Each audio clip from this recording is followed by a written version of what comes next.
welcome back. Thank you guys for logging in, subscribing, I don't know, watching us on YouTube. We will be pretty much talking about our track event this past weekend and how everything went. So, stay posted and listen to the video if you guys want information on details on the car, details on how everything went down the track, things that broke, things that aren't working. We'll be talking about that and getting more into detail about it on this video. And we're also testing out our podcast setup. Hopefully, we'll bring some podcasts out to you guys. Then I don't know what friends or guests you want to bring on. I'm sure there's a few people that come to mind for you, but maybe people in the comments comment if you want to come in. Who do you guys want to see here? Who do you guys want us to talk to? You want the engine builder? You want the Z01 that's on the streets? You want the twin turbo Silverado, or the stock bottom M5.3 that makes 800 and still hasn't blown the motor? Who do you want to see on the podcast? Who should we bring in? Who do you guys want us to bring in and talk to? Do we want to talk about their setup? Do you want to talk about what we did to the vehicle? Go ahead and leave a comment and make sure you tell your friends to subscribe. I think that's the main thing. Make sure you subscribe. It's like down here somewhere. I don't know where Cruz is going to put it, but there's going to be a subscribe button somewhere.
the private track rental for the Addiction Motorsports, that's the video I got from.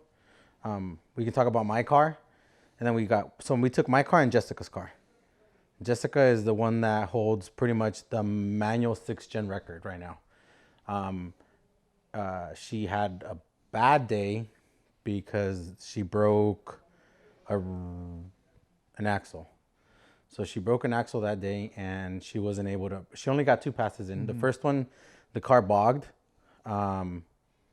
which she lifted, and then the second pass, she full blown snapped the rear end, and you can see it on the video.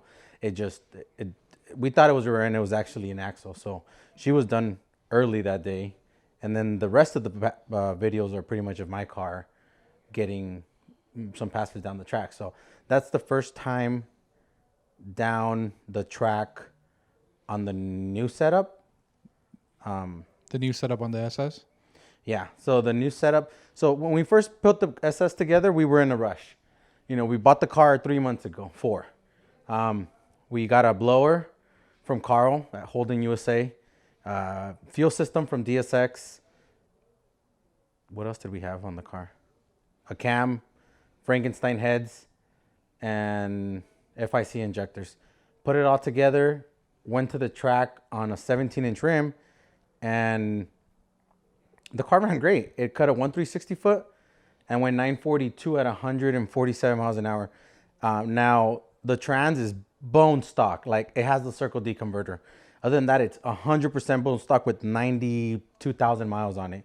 So we were able to get the car to leave, but we weren't able to get it to shift.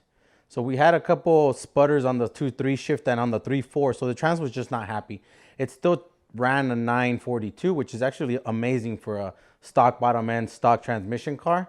But we did break 2 rear ends. So we snapped 2 rear ends, one on Thursday and one on like Saturday, which was for a red list event. So we came back, we got a rear end. They let us borrow our rear end. We put it back on like Friday night.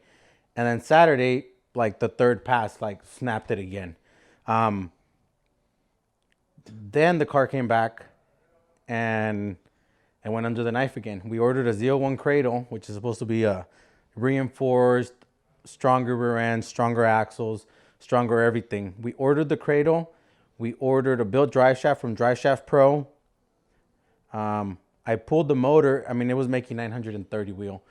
I pretty much knew that motor. They're good, but you're pushing the limits with the blower on it. So we went ahead and pulled the blower and pulled the motor, switched the heads over to another engine that I had, which as soon as we went 9.4s the first time, I called my engine builder and I asked him for a rods piston 6 liter. So I actually had a iron block. So the car now has an iron block LY6 block, which is an iron block 6 liter with an LSA crank and then rods and pistons. So it's pretty much a 370. So we pulled the stock 360, 376, and we put a forged 370. So we're a little bit smaller on cubic inches, but we have better internals on the motor. We switched over the heads, the blower, the cam, everything just got switched over. We put the cradle, we put a 15-inch conversion, we put 15-inch Bellac wheels. We got everything back together and took it back out to the track, which is the video that you guys are gonna watch or you just saw. And that's when it went 942 again, but we went 152 miles an hour. I mean, what changed? Me. I got more aggressive with the tune. So the car actually on the forged motor made 1,033. And I'll take some pictures of the dyno graphs from the 930 to the 1030. So it made 100 horsepower more, and it pretty much went from 147 to 152. So we picked up 5 miles an hour. But again, the transmission, we had taken it to Irwindale, I don't know, a week before. We had the transmission dialed in, and then it just wasn't happy again. So we started having that issue on the 2-3 shift, and we started having issues with launching the car. I couldn't dial in the suspension. So the car's moving around, the car's jumping everywhere, the car's not hooking. Right now the car is back at the shop. It's in the trailer. I haven't even unloaded it. We're gonna drop the transmission and we're gonna check that everything looks good internally, and order a deep pan, order a different filter, and put it all back together. And I think we're just gonna try it again and see what happens. I don't know when the next event is, but I think we got the 60 foots a little bit better. We were able to get down to a 1.4. On those 9.4 passes at 152, we were in the 1.6s, 1.7s. So the car was not leaving, but the mile an hour was there. So, I mean, we'll see what's going on with the car when we bring it back out.